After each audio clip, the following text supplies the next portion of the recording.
Coucou tout le monde.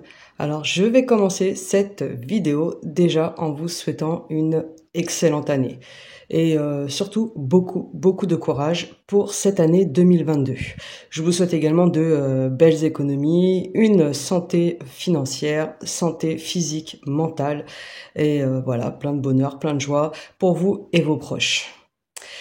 Donc sur cette nouvelle vidéo budget, ça faisait un moment que j'en avais pas faite, on commence l'année 2022 et on clôture forcément celle de 2021. Pour moi, ça a commencé il y a 3 mois, je crois. C'était au mois de septembre, en fait, que j'ai commencé l'aventure des enveloppes et de me lancer le challenge de stopper les découverts et d'être beaucoup plus à cheval sur mes dépenses, mes économies, mes épargnes, etc. Et je peux vous dire que c'est assez concluant. J'ai quand même passé une bonne fin d'année et j'espère qu'on va bien démarrer l'année pour le coup. Sur cette vidéo, je vais commencer à vous présenter mon budget pour le mois de janvier 2022, mes nouveaux outils que j'ai mis en place du coup, en fait c'est les mêmes outils que ceux de 2021 que j'ai réalisés il y a 3 mois, mais je les ai du coup réactualisés pour l'année 2022 et je vais remplir mes enveloppes d'épargne. Voilà à peu près le menu de cette vidéo.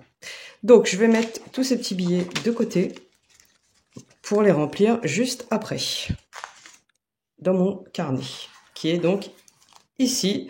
Ça, c'est mon carnet d'enveloppe d'épargne. La calculette, toujours. Très utile d'avoir une calculette. Alors voilà, j'ai réalisé mon nouveau setup 2022. Donc, je suis allée jusqu'au mois de juin. Pour l'instant, j'ai fait les 6 premiers mois. Mais du coup, voilà ce que ça donne. Je suis repartie avec le même modèle de budget prévisionnel et aussi pour mon budget de chaque mois, en fait, mensuel. Donc, j'ai tout imprimé, je suis prête et j'ai également fait mon budget de janvier. Donc ça c'est fait, j'ai déjà budgétisé tous mes revenus, toutes mes dépenses fixes et ainsi que mes dépenses variables. Je me suis pas encore occupée justement de budgétiser l'épargne de mes enveloppes. Je savais pas trop justement comment j'allais pouvoir m'y mettre, mais une fois que j'ai mis tout à plat, donc ça j'ai fait ça hier, j'ai pu voir à peu près ce que j'allais être capable de sortir en cash pour pouvoir tout de suite les mettre de côté. Donc je me suis fait mon récap, comme d'habitude, des charges, des revenus et de ce que j'allais pouvoir être capable de dépenser. Et aussi mon suivi des enveloppes. Donc là, je l'ai fait sur 6 mois. Je ne sais pas si vous voyez bien. 6 mois de suivi d'enveloppe. Janvier, février, mars, avril, mai et juin. Et donc, on démarre tout de suite avec cette partie. Donc, je vais mettre le cahier comme ceci. Et on va voir comment ça se passe. Donc, en 2021, voilà comment je m'étais arrêtée. Donc, hop, on va faire une petite rétrospective rapidos. Donc, j'avais fait, comme je vous avais dit, j'ai commencé en septembre, octobre, novembre, décembre. Donc, au fur et à mesure, j'arrivais à mettre mes petits sous de côté et j'étais arrivée à des petits montants plutôt correct en fait. Là, c'est le fin décembre et là, on commence du coup, hop, je cherche la page. Ouais, d'ailleurs, je me rends compte que j'ai fait une erreur, j'aurais dû mettre suivi des enveloppes 2022. Bon, c'est pas grave, c'est pas dramatique. Je sais que c'est pour 2022. Donc on revient sur les montants initiaux parce que forcément il y a eu des dépenses entre-temps, notamment au niveau des enveloppes de fin d'année. Donc pour les cadeaux, etc. Donc tout a sauté. La totalité des sous que j'avais mis de côté et des chèques cadeaux que j'avais, tout a sauté. Donc voilà, ça a permis de faire des jolis petits cadeaux aux enfants et aussi de faire des cadeaux aux enfants des amis, etc. Donc voilà, on était dans le partage, tout s'est très bien passé, c'était cool franchement, et pas de regret de ce côté-là. Donc là, on est reparti à zéro au niveau de Noël, enfin des fêtes de fin d'année du coup. Voilà, donc sur la voiture, j'étais montée à 110 € sur mon enveloppe. Et au final, j'ai eu de l'entretien à faire en fait sur mon propre véhicule et du coup ça a sauté. Je crois que j'avais retiré aussi au niveau de l'enveloppe Ecopoly. En fait, ça c'est le défi, le jeu que je fais. Et voilà, donc j'ai retiré un peu de sous un peu partout. Sur les vacances, j'avais mis un peu de sous de côté, 80 €, c'est pas énorme. Achat maison, bah, j'étais montée à 130 €. Ça, c'est parce que j'ai envie de racheter des armoires. Donc, je vais y aller à la cool là-dessus. C'est pas, on va dire, urgent parce que bon, elles tiennent encore debout. Donc, j'attends en fait vraiment d'avoir les sous pour pouvoir acheter et changer ça. Donc, est-ce que je ferai de l'occasion ou pas? Je ne sais pas. Je regarde régulièrement sur le Bon Coin pour voir s'il y a quelque chose qui me plaît. Et donc, dans l'idée que si justement j'achète en occasion, il me faut du cash, forcément. Donc voilà. Au niveau de l'anniversaire des enfants, bah, j'étais à 100 €. Donc là, ça va être l'anniversaire de mon fils. Je suis bon. Enfin, là-dessus, ça va.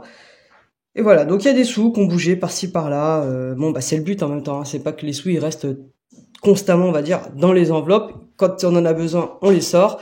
Bon, bah, c'est cool, en tout cas, parce que moi, j'ai pu, en tout cas, être un peu plus dans l'anticipation et bah, je pense que c'est le but principal de ce système, d'être dans de la prévoyance. J'ai moins senti, on va dire, les dépenses au mois de décembre que ce que je peux sentir en général, hein, parce que c'est beaucoup de sous qui sont sortis comme ça sur une période assez courte. Et là, pour le coup, j'avais prévu depuis le mois de septembre et c'était assez cool. Pareil pour les dépenses de la voiture, ça c'est quelque chose que jusqu'à présent j'avais pratiquement jamais fait en fait. Et là, bah, j'ai eu 170 € à sortir.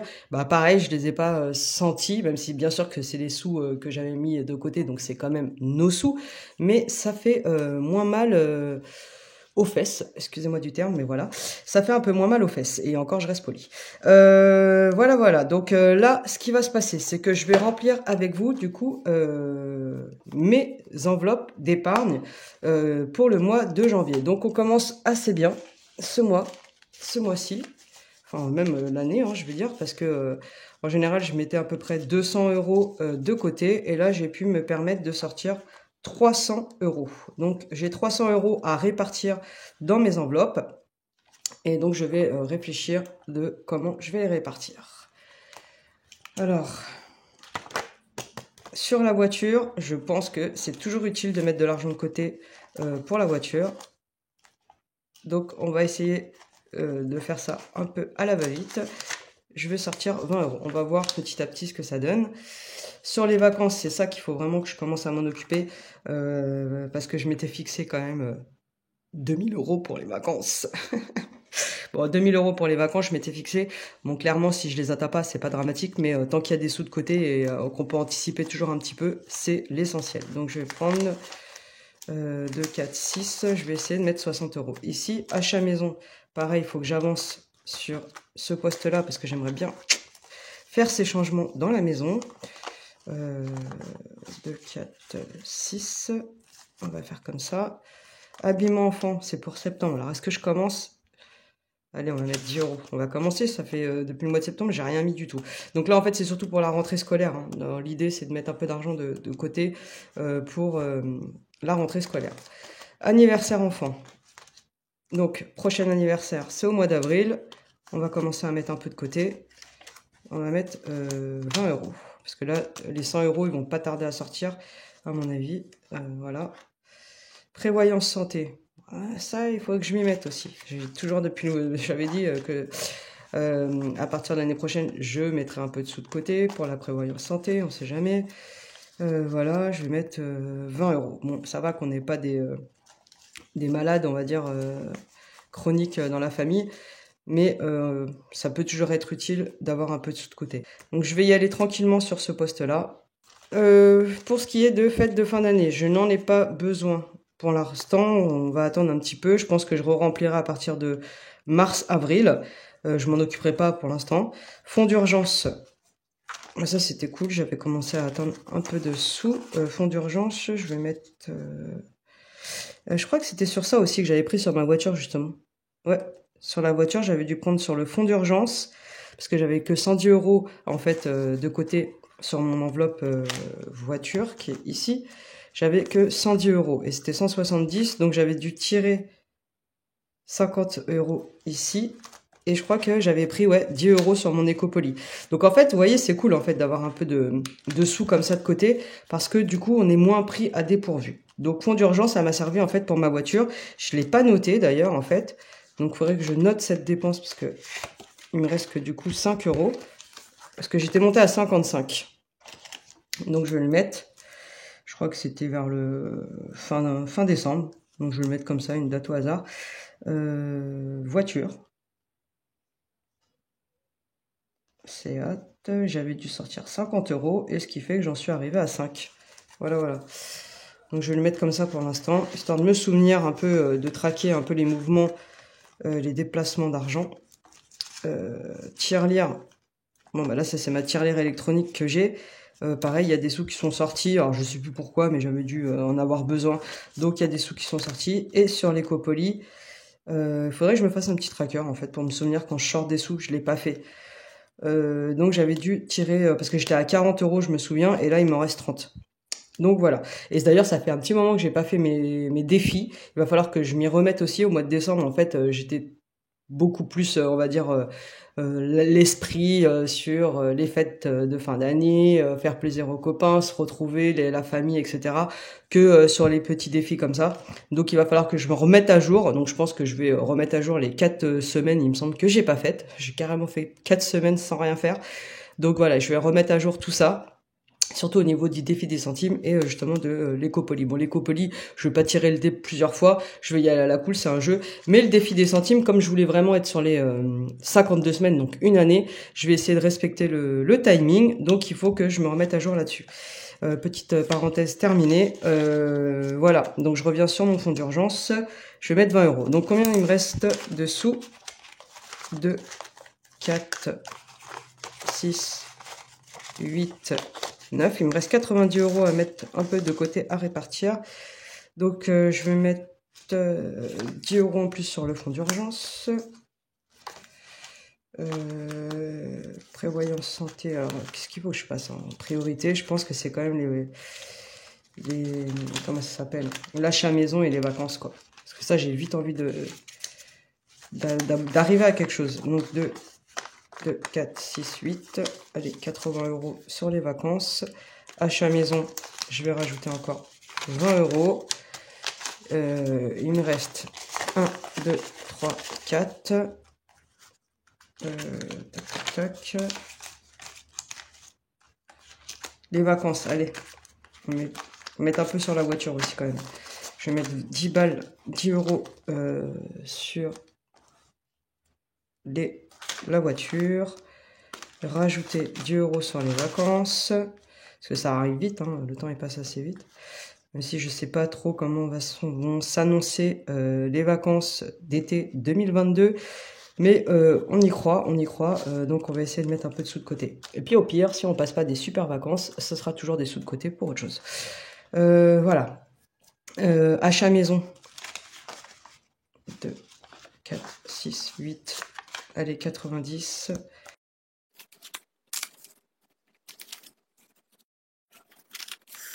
Ouais, bah allez, je vais remettre, je crois que je vais mettre sur l'achat maison parce que j'ai hâte de changer en fait les meubles. Ça, c'est important. Donc voilà, j'ai réparti mes sous et maintenant je vais aller noter tout ça. Qu'est-ce que j'ai fait? Parce que du coup, je sais pas trop. Et les remettre dans les enveloppes. Donc j'ai mis 30 euros de côté pour l'enveloppe voiture. Donc je vais le noter. On est le 7, il me semble. Plus 30. Donc, je retourne à 30. Voilà, enfin, je retourne. Je ne suis plus à 0, on va dire. On va essayer de ne pas être à 0 à chaque fois sur ce genre d'enveloppe. Ça dépanne toujours, hein, parce qu'il y a toujours des trucs avec les voitures. Des mauvaises surprises ou même des révisions, des entretiens, enfin bref. Les vacances. 1, 2, 4, 6, 8, 9. 90 euros, je rajoute. Donc je vais les mettre là-dedans. Je vais noter. Donc ça me fait 170 euros de côté. Bon, je suis même pas à 10% de ce que j'ai envie de mettre de côté pour l'instant. Bref, comme on dit, l'important c'est pas la destination, mais le voyage. Je crois que c'est un truc un peu dans ce ordre d'idée. On va essayer d'être philosophe. Achat maison. 2, 4, 6, 8, 10, 100 euros. Ah, ça c'est cool. Je sens que je vais bientôt avoir des armoires nouvelles. Donc 100 euros j'ai mis de côté. Donc ça me fait 230 euros. Voilà. Habillement enfant. Ah, ça y est, c'est le premier billet qui rentre dans cette enveloppe. Depuis le mois de septembre, j'avais rien mis. Mais on va y aller tranquillement, hein, parce que là, j'ai quand même plus de 9 mois devant moi à peu près. Donc, je vais y aller au crayon de papier ici, parce que je pourrais gommer, comme j'ai fait des petits trackers au papier. Enfin, j'ai pas envie à chaque fois de les refaire. Là, vous voyez, j'ai fait des trackers un peu à l'arraché, donc c'est pas grave, j'écris au stylo. Puis après, je pourrais le mettre à la poubelle. Mais là, je me suis un peu pris la tête à faire le truc, donc je vais y aller au crayon de papier. Donc, on est toujours le 7, 01, description, je marque toujours la même chose. Épargne, hein, tout simplement. Plus 10, et du coup, j'ai 10 euros. Et voilà, ça commence. J'avais dit que je commencerai à partir de janvier 2022. Et bah, on y va, on s'écoute. Anniversaire enfant. Tac, tac. On est toujours le 7. J'ai du mal. Épargne. Plus 20. Donc j'en suis à 120. Et là, vous voyez, mon objectif, c'est d'être à 200. En sachant qu'il y aura sûrement les 100 qui vont sortir pour l'anniversaire de mon fils. Et je vais remettre 100 encore pour ma fille pour le mois d'avril. Voilà, voilà. Donc vraiment, l'idée, voilà, c'est vraiment de pas toujours être pris au dépourvu et de pas toujours sortir plein de sous d'un coup qui peuvent après nous mettre en galère et qui fait qu'après on touche au découvert, etc., etc. Donc prévoyance, prévoyance. C'est le mot d'ordre en fait avec le système des enveloppes, en tout cas comme moi je le pratique, parce que petit aparté comme ça, en fait, moi je fais beaucoup d'enveloppes virtuelles pour le quotidien et d'enveloppes de cash pour en fait l'épargne, pour la prévoyance en fait, l'anticipation. Donc voilà moi comment je fonctionne. Et après au bout d'un moment, bon bah forcément les sous ils sortent parce que c'est le principe hein, de toute manière. Hein, c'est pas d'accumuler des sous comme un petit écureuil non plus. Mais voilà, donc quand ça sort, tant mieux. Et puis quand il y en a trop, bah tout simplement ça part sur le compte. Hein. Bon, trop, faut pas abuser non plus parce qu'on n'en est pas encore là. Prévoyance santé, donc là pareil, on commence le 7. Ça y est, c'est les premiers ceux qui rentrent dans cette enveloppe. On va commencer. Hop. Fête de fin d'année, tout ça, il n'y a pas besoin. Je vous verrai plus tard, je pense qu'à partir du mois d'avril, je m'y remettrai. Fonds d'urgence. Bon bah hop. Ici, petit billet de 5 euros. Hop, le 7. Et donc j'ai dit 30 euros. Donc 35. Donc voilà, attendez que je remette ça dedans. Donc ça c'est fait. Maintenant je n'ai plus qu'à faire le report ici. J'aime bien le faire en mode propre aussi.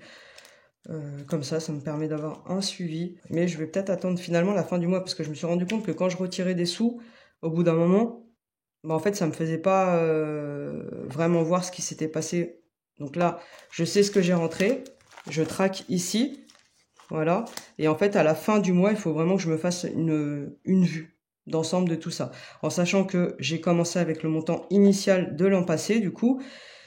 Et à la fin du mois, il faudrait que je revienne en fait sur ce document.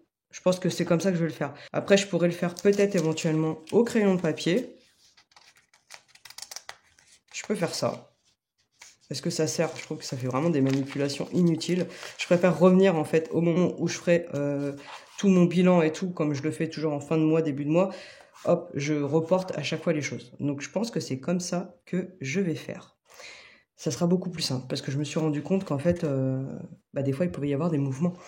Donc voilà, en fait, ce qu'il faut savoir, c'est que tout ça, ça se met au point au fur et à mesure. Il faut pas se mettre la pression à se dire, voilà, je sors mon outil, c'est le truc parfait, je ne change plus. Parce qu'au final, il y a toujours des choses que vous allez réaliser, qu'en fait, des petites choses, des petits ajustements qui vont se faire au fur et à mesure. Et puis c'est ça aussi, l'intérêt, c'est de se perfectionner, de s'essayer, d'avoir des petits échecs, d'avoir des réussites et c'est comme ça en fait qu'on aboutit à quelque chose de mieux en fait, tout simplement. Et donc voilà, donc faut pas se mettre la pression quand on fait tout ça. Enfin, en tout cas, moi je sais que je me mets pas la pression. Je suis pas une professionnelle. Mon but c'est pas d'être parfaite, mais c'est de m'améliorer. Donc pour pouvoir s'améliorer, bah, il faut forcément faire des petites erreurs, sinon ça marche pas. Voilà.